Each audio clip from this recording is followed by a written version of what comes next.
رب کریم نے نبی کریم علیہ السلام کے صدقے سے ہم گناہگاروں کو بھی وہ فضیلت عطا کی جو حضور کے غلاموں کو نصیب ہے۔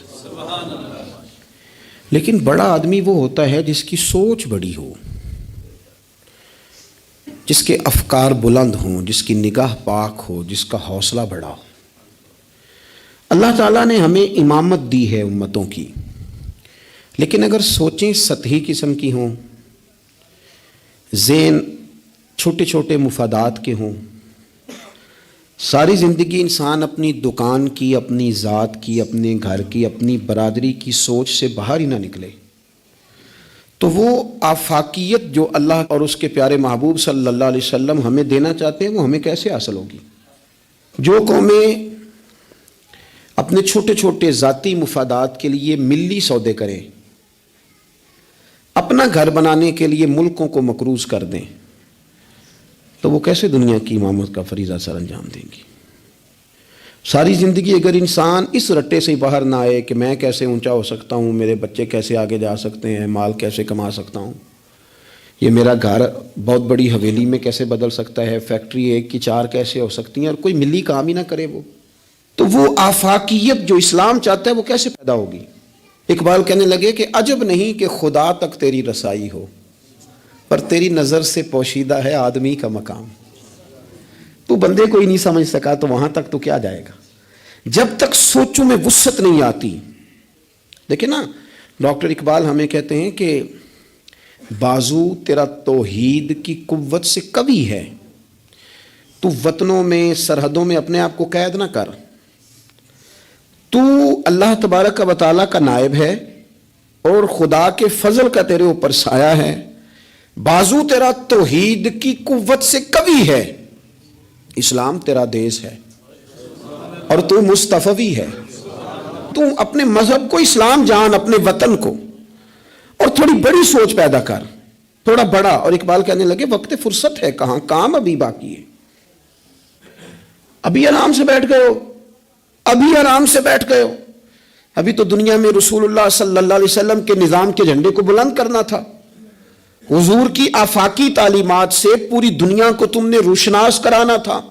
اقبال کہنے لگے وقت فرصت ہے کہاں، وہ کام ابھی باقی ہے، نور توحید کا اتمام ابھی باقی ہے، بھی تو آگے بڑھنا تھا۔ لیکن سطحی سی سوچیں، چھوٹی چھوٹی باتیں، مثلا امیر دولت کے چکر میں اور غریب اس کمزوری کے احساس میں کہ میں تو غریب ہوں جی، میں تو، غریبی کو بیچا تو نہیں نہ جاتا، غریبی کوئی فار سیل تو نہیں ہوتی، غریبی وہ زخم تو نہیں جسے دکھا دکھا کے بندہ پیسے وصول کرے۔ آپ اپنی غریبی کو بھی کیا سیل کریں گے، اپنے آنسو بھی بیچیں گے کہ میں چونکہ کمزور ہوں تو لہذا فٹافٹ میری بولی لگا دی جائے۔ لا یسألون الناس الحافا، قرآن کہتا ہے انہیں بڑی بھی ضرورت ہو تو پھر بھی لپٹ لپٹ کے سوال نہیں کرتے، ان کی سوچیں بڑی ہوتی ہیں۔ وہ کہتے ہیں بندے کیا دے سکتے ہیں، سیٹھ کیا دے سکتے ہیں، نواب کیا دے سکتے ہیں، اللہ رسول سے مانگیں گے۔ ان کی بڑی سوچیں ہوتی ہیں۔ وہ شاعر تھا نا ایک بیچارہ، شاعر ناراض نہ ہو جائیں، یہ بھی بیچارے قابل رحم ہوتے ہیں، ساری دنیا سو رہی ہوتی ہے تو یہ چھتوں پہ پھر رہے ہوتے ہیں، کہتے ہیں آمد ہو رہی ہے، تو یہ بھی ایک عجیب بعض اوقات کیفیت بن جاتی ہے۔ تو اس کی بھی حالت کچھ تھوڑی زیادہ ہی پتلی تھی، کپڑے بھی پھٹ گئے، کسی چوک میں مکھیاں بھنک رہی تھیں، تو کسی نے سمجھ لیا کہ شاید غریبی بیچے گا۔ ایک بندہ سیٹھ گزرا تو 5 روپے پھینک گیا، تو شاعر اسے کہنے لگا یہ اٹھا اپنے پیسے لے جا، کہنے لگا وہ آپ کو اس لیے دیں کہ آپ کو ضرورت تھی، بڑا خوددار آدمی تھا، کہنے لگا اگر ضرورت ہوگی تو میں رب سے مانگ لوں گا، اللہ سے مانگ لوں گا ضرورت پڑے گی تو۔ یہ آرزوئے کرم اور میں آپ سے کروں، یہ آرزوئے کرم اور میں آپ سے کروں، یہ بھیک اس کو دی دی ہے جس کا خدا نہ ہو، میں مانگ لوں گا اللہ رسول مجھے دیتے ہیں۔ خودداری، عزت نفس، بڑی سوچ، بلند افکار، یہ ذات کا جو چنگل ہے نا، اس سے اپنے آپ کو آزاد کیا جائے۔ میری بات بن جائے، مجھے کو چودھری مان جائے، مجھے کو بڑا مان جائے، کسی کو پتہ چل جائے تعلق ہے، کسی کو پتہ چل جائے فلانے کا نام آتا ہے، کسی کو میں، بھئی آپ کمزور ہو جائیں گے، آپ تو بھیک اور خیرات مانگنے لگیں گے عزت کی۔ آپ کس چکر میں پڑ گئے؟ آپ اپنے ذہن کو بڑا کریں، نگاہ کو بلند کریں، معاملات اس طرح کے کریں۔ دیکھیں قرآن مجید کیا فرماتا ہے، اللہ کریم نے فرمایا کہ بندوں کی شان یہ ہے کہ وَيُطْعِمُونَ الطَّعَامَ عَلَىٰ حُبِّهِ، وہ لوگوں کو کھانا کھلاتے ہیں پر اللہ کی محبت میں کھلاتے ہیں، کھلاتے لوگوں کو ہیں، پیار پانا چاہتے ہیں رب کا۔ مسکینم و یتیمم و اسیرا، مسکین کو بھی، یتیم کو بھی اور قیدی کو بھی۔ کبھی اگلی آیت پر آپ غور کریں نا، فرمائے انما نطعمکم، بے شک وہ کھانا کھلاتے ہیں لوجہ اللہ، اللہ کی رضا کے لیے، لا نرید منکم، اور وہ نہیں چاہتے جزاء ولا شکورا، نہ وہ کوئی جزا مانگتے ہیں اور نہ ان کا دل کرتا ہے کہ ان کا شکریہ ہی ادا کرے، شکریہ کے لفظوں کا تکلف بھی نہیں چاہتے، ولا شکورا، شکریہ کے جملے بھی کوئی بولے انہیں پسند کیوں؟ اس لیے کہ انما نطعمکم لوجہ اللہ، کیونکہ کھلایا جو اللہ کے لیے ہے۔ پھر کسی کو کہنا میرا احسان مند بن، شکر گزار ہو، یہ بات درست نہیں ہوتی۔ میرے عزیز تھوڑی سی نا بڑی سوچ، ضروری نہیں کہ آپ سماجی ہوں، سیاسی ہوں، آپ کا بڑا رکھ رکھاؤ ہو، یہ کوئی ضروری ہے؟ آپ کی سوچ بڑی ہو، ذہن میں وسعت ہو، آپ غریب آدمی ہو بھلے، آپ بات ملی کریں، آپ کو اثار کرنا آتا ہو۔ میں نے پچھلے جمعے بتایا تھا کہ ایک صحابی نے بھوکے رہ کے مہمان کو کھانا کھلایا، ان کی اپنی حالت یہ تھی کہ ایک وقت کا کھانا نہیں تھا۔ آپ کے مزاج میں وسعت ہو، مزاج میں۔ بخاری شریف میں حدیث ہے، نبی پاک صلی اللہ تعالی وسلم کے سامنے سے ایک شخص گزرا، کریم محبوب علیہ السلام نے لوگوں سے پوچھا کہ اس کے بارے میں تمہاری کیا رائے ہے؟ عرض کی یا رسول اللہ بہت وزادار آدمی ہے، بڑا باوقار ہے، کوئی بھی بات کرے تو لوگ توجہ سے سنتے ہیں، کہیں پیغام نکاح دے تو اسے رشتہ مل سکتا ہے، کسی کی سفارش کرے تو قبول کی جا سکتی ہے۔ حضور زیر لب ہلکا سا مسکرائے اور خاموش ہو گئے۔ بڑے بڑے سیاسی سماجی لوگ ہوتے ہیں نا شہروں میں، وہ بیچارے مطلب ان کا بس نہیں چلتا، کسی کی منت کریں کہ کہہ 2 دفعہ مجھے چودھری صاحب، گزارش کریں، کسی کا ترلا کریں کہ مہربانی کر 2 دفعہ کہہ دے میں بڑا آدمی ہوں، بول دے صحیح۔ شیخ سعدی کہتے ہیں جس طرح لکڑی کو گھن کھا جاتی ہے، بڑے لوگوں کو خوشامد کھا جاتی ہے، کھوکھلا کر دیتی، صلاحیتیں ضائع ہو جاتی، تعریف کا اتنا شوق لگ جاتا ہے، اتنی لت لگ جاتی ہے تعریف کی۔ تو حضور خاموش ہو گئے۔ تھوڑی دیر کے بعد ایک غریب آدمی گزرا، یہ بخاری ہے۔ نبی کریم صلی اللہ علیہ وسلم نے فرمایا اس کے بارے میں تمہارا کیا خیال ہے؟ عرض کی یا رسول اللہ یہ تو غریب آدمی ہے، سادہ آدمی ہے، یہ کوئی بات کرے تو لوگ توجہ سے سنے نہ، پیغام نکاح دے تو کوئی اسے رشتہ بھی نہ دے، اور حضور یہ سفارش کرے تو قبول بھی نہ ہو۔ ایک بندہ پہلے گزر گیا جس کے بارے میں یہ تھا کہ بڑا جناب، لوگ اس کو جانتے ہیں، اس کی بات سنی جاتی، سفارش مانی جاتی، پیغام نکاح دے تو رشتے ملتے۔ اس کے بارے میں بالکل دوسرا مترادف اور الٹ تبصرہ کیا گیا، یا رسول اللہ یہ غریب آدمی ہے، اس کی وہ وزاداری نہیں، اب نتیجہ حضور نے بیان کرنا تھا، رزلٹ نبی پاک نے دینا تھا۔ حضور فرمانے لگے وہ جو تم نے کہا نا کہ بڑا وزادار ہے اور سفارشیں مانی جائیں اور پیغام نکاح قبول کیے جائیں، فرمایا اس طرح کے بندوں سے زمین ساری بھر بھی جائے تو پھر بھی یہ جو غریب گزرا ہے نا، یہ ان سب بندوں سے زیادہ افضل ہے۔ آپ کا کیا خیال ہے کہ نام کی تختیاں زیادہ لگی ہوں تو بندے کا روب زیادہ ہے، اس نے بڑے افتتاح کیے ہوں تو اس کا روب زیادہ ہے؟ تو میرے عزیز آپ بڑی سوچ، وسعت والی، بڑا کلیجہ، بڑا حوصلہ۔ نبی پاک صلی اللہ تعالی علیہ وسلم نا بڑی باتیں ارشاد فرماتے تھے۔ حضور کی کوئی ایک حدیث بھی، کبھی ایک حدیث پر بھی غور کرو گے تو عالمی سوچ ملے گی آپ کو، آفاقی بات، اس میں دنیا کی ساری حکمتیں پنہا نظر آئیں گی آپ کو۔ لیکن مسلمان اپنی گلی سے باہر نہیں آتا، اپنی برادری سے باہر نہیں آتا، اس کو یوں لگتا ہے کہ میرے گھر پیسے آ گئے نا، ایسی ہوا چلی ہے کہ ہر شخص سوچتا ہے اور تمام شہر جلے، بس ایک میرا گھر نہ جلے۔ حالانکہ سارے جل گئے تو کس کے ساتھ زندہ رہے گا؟ بستیاں اجڑ گئیں تو کدھر جائے گا؟ آپ اپنی مزاجوں کے اندر وہ وسعت لائیں، وہ بڑائی پیدا کریں۔ اٹھ باندھ کمر کیوں ڈرتا ہے، پھر دیکھ خدا کیا کرتا ہے۔ درویش نے لکھا ہے، وہ کہتے ہیں ایک شخص نے نا، بس تمثیل سمجھانے کے لیے ہوتی ہے نا مثالیں، ایک شخص کسی چیز کی تلاش میں تھا، وہ چیز پہاڑوں پہ ملتی تھی، پہلے بھی کئی لوگ گر گئے، سمجھ لیں کوئی پھل تھا، کوئی جڑی بوٹی تھی، کوئی چیز تھی، پہاڑ بڑا اونچا تھا، وہاں سے ملنی تھی، یہ بھی گیا اس کی تلاش میں۔ تو یہ جب ایک پہاڑ پہ چڑھا تو ڈھلان تھی، پاؤں پھسل رہے تھے، اس نے ہمت نہیں آ رہی، اس نے نا کدال پکڑا، سامان پکڑا لوہا کاٹنے کا، اس نے وہ پہاڑ کاٹ کے تو وہاں 50-60 سیڑھیاں بنائیں۔ پھر اگلے پہاڑ پہ گیا تو وہاں بھی پیر پھسلتے تھے، ڈھلان تھی، چڑھا نہیں جا سکتا تھا، اس کو بھی کاٹا، 50-60 سیڑھیاں بنائیں۔ تیسری پہ گیا تو اس کو بھی کاٹا، سیڑھیاں بنائیں۔ اب بڑے زمانے لگ گئے، کمزور ہو گیا، بوڑھا ہو گیا، موت کا وقت آ گیا۔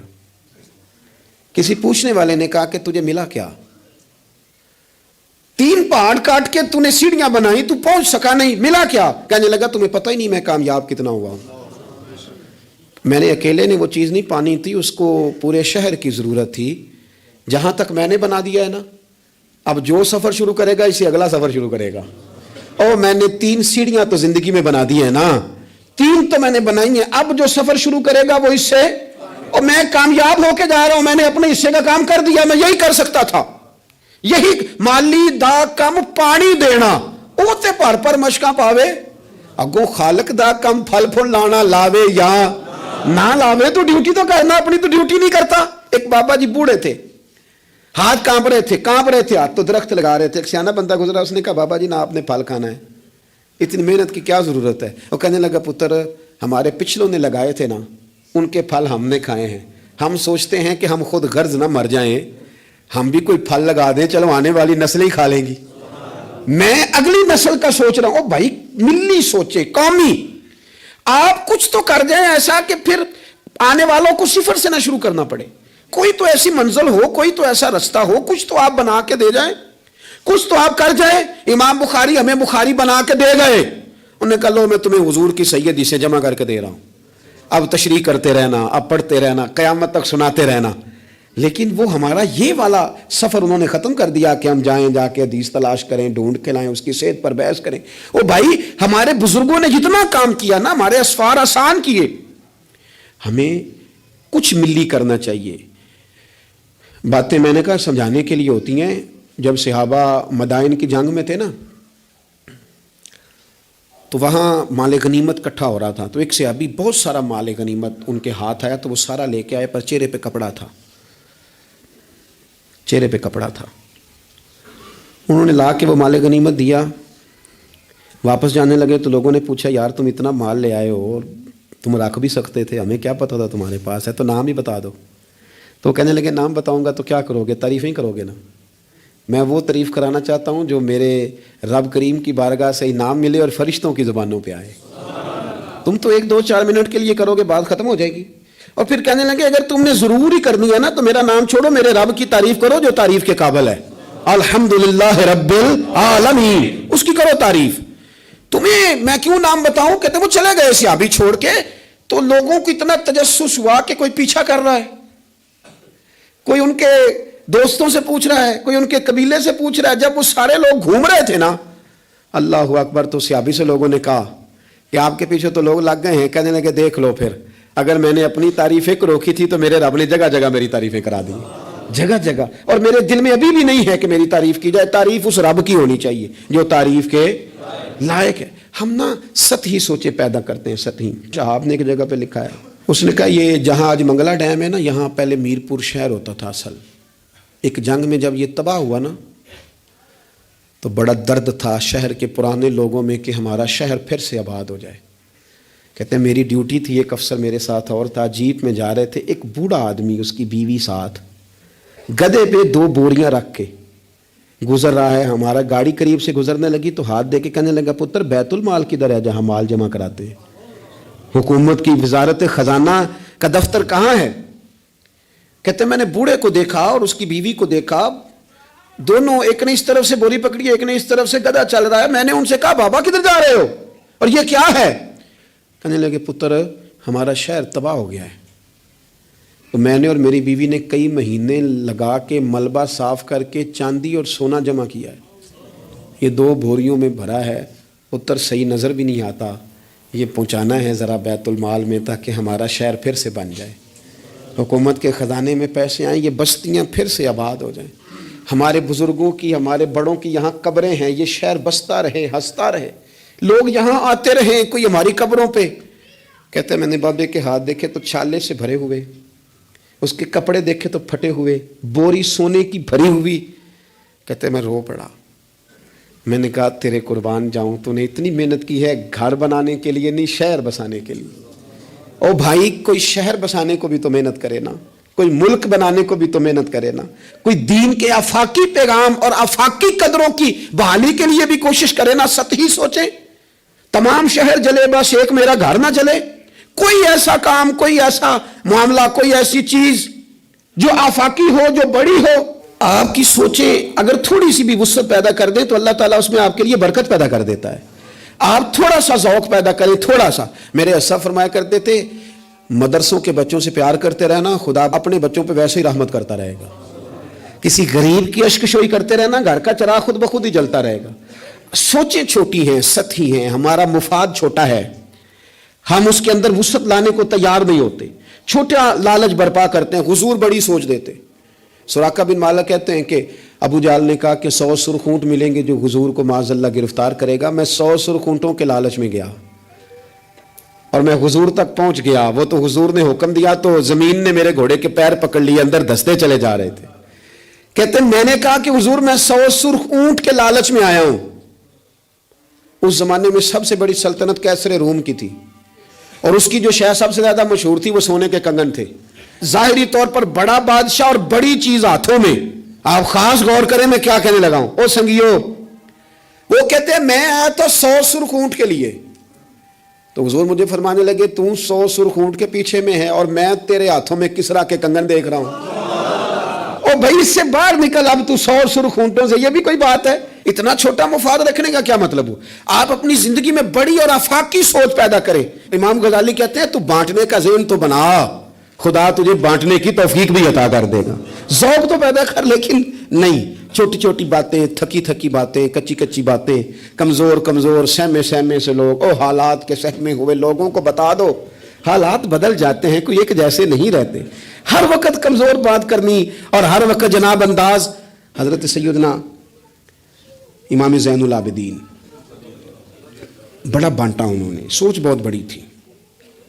یعنی آفاقی مزاج کے لوگ، اونچے قد کا مزاج، اونچے رویے. ایک بندہ آپ کے پاس آیا تو اس نے آ کے کہا حضور میں بھوکا ہوں، مجھے کھانا چاہیے. تو امام صاحب نا اونچی اونچی آواز میں رونے لگ گئے، رو پڑے، درد کے ساتھ روئے. پھر گھر گئے، کھانا تھیلے میں باندھ کے سامان لائے اور لا کے نا دیوار کے ساتھ رکھ دیا. اس کو بلایا، کہنے لگے فلانی دیوار کے ساتھ میں نے کھانا رکھا ہے، اٹھا کے لے جا. آپ کے صاحبزادے کہنے لگے ابا جی ایک تو رونا آپ کا میری سمجھ میں نہیں آیا، لوگ سوال کر ہی لیتے ہیں، اور پھر یہ کہ آپ نے دیوار کے ساتھ رکھا تھا اسے دے دینے میں کیا حرج تھا. تو امام صاحب فرمانے لگے پتر رویا اس لیے ہوں کہ یار وہ بھوکا تھا اور مجھے پتہ ہی نہیں تھا. پتہ نہیں کتنی بھوک سے کہ اسے کہنا پڑا ہے. درد آیا ہے کہ خدا سوال کرے گا کہ تیرے پڑوس میں بندہ بھوکا تھا، اس گلی میں بھوکا تھا، تجھے پتہ ہی کوئی نہیں تھا. رو پڑا ہوں کہ مجھے خبر ہونی چاہیے تھی. اور وہاں اس لیے رکھا ہے کہ ہمیشہ لینے والا ہاتھ دینے والے ہاتھ سے چھوٹا ہوتا ہے. لینے والا ہاتھ نیچے ہوتا ہے، دینے والا اوپر ہوتا ہے. آپ فرماتے ہیں میری طبیعت نہیں مانتی کہ کسی مومن کا ہاتھ میرے ہاتھ کے نیچے آئے. یہ سارے ہاتھ شانوں والے ہیں، لہذا میں ہاتھ سے پکڑاتا ہی نہیں. میں کسی کی نظر کیوں جھکاؤں؟ کیوں کسی کو اس طرح کا کروں کہ اس کی نظریں جھک جائے میرے سامنے کہ مجھے اس نے دیا ہے اور وہ شکر گزار بنے. میں یہ کام، اس کسی نے کہا تھا نا کہ یوں تو ہر ایک کو شیطان سے ڈر لگتا ہے، اور مجھ کو اس دور کے کچھ انسانوں سے ڈر لگتا ہے، اور جس کی ہر بات میں پوشیدہ ہو نشتر کی چبھن، ایسے ہر صاحب احسان سے ڈر لگتا ہے. اس نے احسان کر کے پھر نشتر چبھنے، اس سے ڈر آتا. فرمایا میں نہیں چاہتا. اتنی بڑی سوچیں جب لوگوں کی ہوتی ہیں تو پھر میرے بھائی انداز اور ہوتے ہیں. کچھ لوگ ایسے ہوتے ہیں کہ وہ پہلے قوم کا درد رکھتے ہیں، لیکن پھر جب انہیں دولت مل جاتی ہے، کوئی عہدہ مل جاتا ہے، پھر اس طرح کے نہیں رہتے. بعض لوگ پہلے نیک ہوتے ہیں، بڑے پرہیزگار ہوتے ہیں، غریبوں کا درد رکھتے ہیں، ان کی سوچیں سلجھ، پھر ان کو عہدہ مل جاتا ہے، پھر آہستہ آہستہ وہ کہنے لگ جاتے ہیں سارا ٹھیک ہے جی، کدھر ہے مہنگائی؟ کچھ بھی نہیں. جب تک کرائے کی گاڑی میں سفر کرتا ہے تب تک تو وہ کہہ رہا ہوتا ہے کہ کتنا کرایہ بڑھا دیا آپ نے، 5 روپے اضافہ کر دیا. اور جب وہ اپنی گاڑی میں بیٹھے پھر وہ جو بس کے پیچھے ہوتے ہیں وہ بیوقوف نظر آتے ہیں. کیا ہوں اب تو اس کے پاس پجارو ہے، اس کو کیسے وہ لوگ اب بھلے نظر آئیں گے. لیکن وہ بھائی ابھی بھی ہیں کچھ گھر جہاں رات کو یہ ڈسکس ہوتی ہے کہ شادی آ گئی ہے ملتان تو کرایہ کہاں سے پورا کرنا ہے، کرایہ تھوڑا ہے لہذا بچے رہنے دو، خود چلے جاتے ہیں، وہاں کچھ دینا دلانا بھی پڑے گا. ابھی بھی ہیں لوگ جو بیچارے ادھار پکڑ کے بیاہ پہ کرایہ لگاتے ہیں، لیکن جب سوچ کسی کی وہ رہتی نہیں.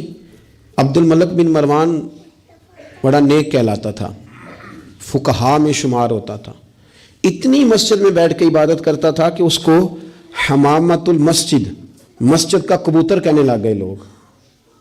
لیکن پھر اس کے خلیفہ بننے کا اعلان ہوا. جس دن اعلان ہوا اس دن بھی مسجد میں بیٹھا تھا.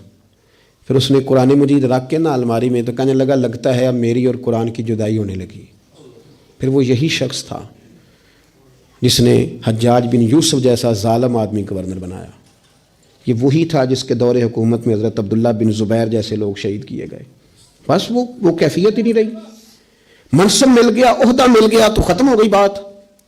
لیکن کچھ لوگ حضرت عمر بن عبدالعزیز کی طرح کے بھی آئے، اتنا قیمتی لباس پہنتے تھے کہ دنیا عش کر اٹھتی تھی، لیکن وہی عمر بن عبدالعزیز تھے کہ جب خلیفہ بنے تو پھر انہوں نے کہا اس طرح کا پہنوں گا جس طرح کا میری رعایا کا غریب آدمی پہنتا ہے۔ بیوی سے کہنے لگے مجھے رکھنا ہے کہ مال دولت رکھنا ہے؟ اس نے کہا آپ کو رکھنا ہے۔ وہ ایک خلیفہ کی بیوی، ایک بادشاہ کی بہن، ایک بادشاہ کی بیٹی تھی، پر سارے زیور خیرات کر دیے، غریبی کی زندگی گزاری۔ کچھ لوگ نہیں بدلتے، کچھ عہدہ آ گیا، مال آ گیا، روح بھی بدل گیا، کہانیاں ہی اور ہو گئیں۔ یعنی گاؤں سے آ کر پڑھنے والے بھول ہی گئے کہ کس کی ماں نے کتنا زیور بیچا تھا، پھر ان کے حالات ہی بالکل تبدیل ہو گئے، انہیں پتہ ہی نہیں ہم کیا تھے۔ سنو نا، حضرت صدیق اکبر رضی اللہ تعالیٰ عنہ کچھ بچیوں کا دودھ عصر کے وقت جا کے دھو کے آیا کرتے تھے، ان کو دیتے تھے۔ جس دن خلیفہ بن گئے تو ایک بچی نے آ کے پوچھا حضور اب وہ بکریوں کا دودھ کون دھویا کرے گا؟ تو آپ فرمانے لگے کیا خلافت مجھے خدمت خلق سے روک دے گی؟ وہ کام میں اپنی آخرت کے لیے کرتا تھا، کرتا ہی رہوں گا، میں نہیں بدلوں گا، میں وہی ہوں حضور کا غلام۔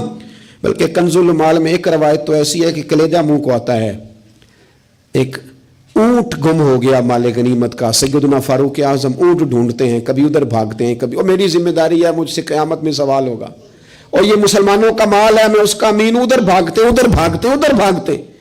ایک شخص نے کہا حضور آپ بیٹھ جائیں، کسی غلام کی ڈیوٹی لگائیں۔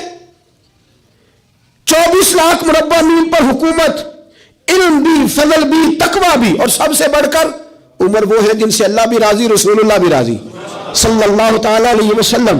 حضرت عمر سے کہا بیٹھ جائیں، غلام کی ڈیوٹی لگائیں۔ حضرت عمر نے رخ پھیر کے دیکھا اور اس بندے کی طرف دیکھ کے کہنے لگے میں بھی تو ایک غلام ہی ہوں۔ کیا ہوں میں؟ ایک غلام ہی ہوں، میں ایک غلام ہی ہوں، اتنے محل چڑھایا سانیاں، غلام ہی ہوں میں، کیا ہوں میں؟ جب آپ نے یہ لفظ کہے تو بندہ کہتا ہے نارمل بات تھی، میرے بھی آنسو نکل آئے، یار یہ بھی کوئی انداز ہوتا ہے۔ لیکن بھول گئے لوگ، اپنوں کو بھول گئے، اپنوں کو بھول گئے، اپنے قریبیوں کو بھول گئے۔ دولت آئی تو پھر وہ محلہ پسند نہ آیا، پھر گھر سوسائٹی میں بن گیا، پھر یار بدل گئے، پھر رشتہ داریاں بدل گئیں، پھر حالات اور ہو گئے۔ اپنی سوچیں بڑی کریں، ذہن بڑا کریں، اپنے اندر تغیر نہ لائیں۔ آپ آفاقی بن جائیں، ذہن بڑا ہو تو خدا عطا بھی بڑا ہی کرتا ہے۔ اللہ سمجھنے کی توفیق عطا فرمائے۔ آخر دعوانا